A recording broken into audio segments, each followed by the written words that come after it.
Hey guys, this is Ron from the Rideshare Culture, back at it again with another video. Let me just get right into the video. So, I turned in the Tesla Model 3 from Hertz. And let's just talk about it. I'm gonna just say it off rip. My experience with Hertz was 50-50. 50% okay, 50% not really good. I'm not trying to be a downer when it comes to this particular product.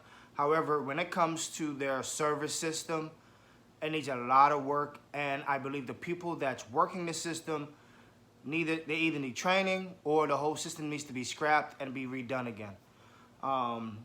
Shout out to Vinny Cuz.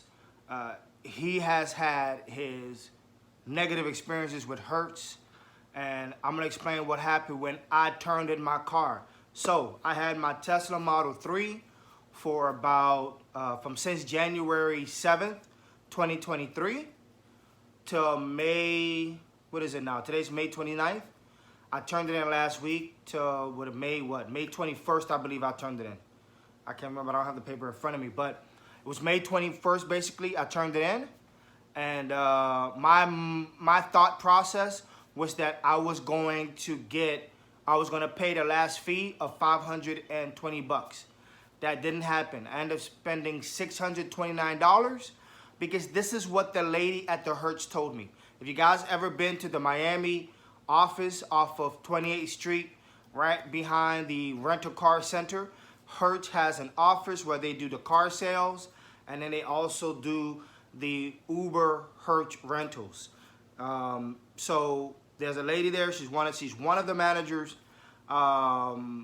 She had helped me before, try to get in and out, so that's why I said it's a 50-50. But then she charged me $629 because this is what she said. She said apparently Tesla did not provide a payment slip to Hertz.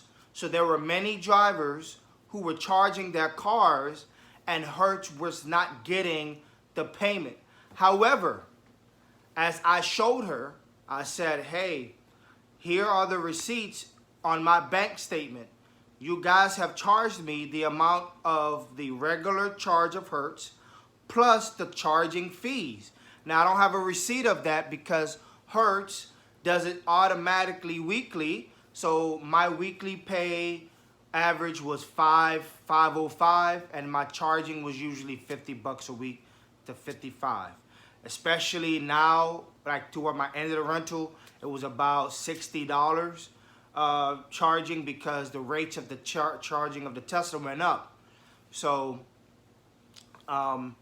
she had told me that there was a discrepancy between Tesla and Hertz.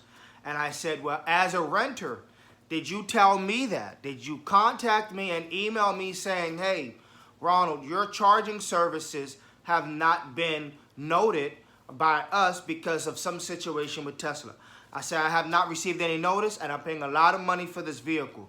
I understand that the insurance rates have gone up because we have inflation and everything is going up all over the place. I said, but you haven't even told me that this happened. And she explained to me that, well, that is what happened and this is what the price is. I said, okay. And here's the other thing that was a negative. So someone hit the side of my car. I think it was a shopping cart. I'm not surprised because with Teslas, people are weird and they like to hit stuff. On the back bumper, passenger side, wheel well, there's a dent. You could hardly see it unless you get close to it. There is a guy in the parking lot of Hertz who inspects the cars very well.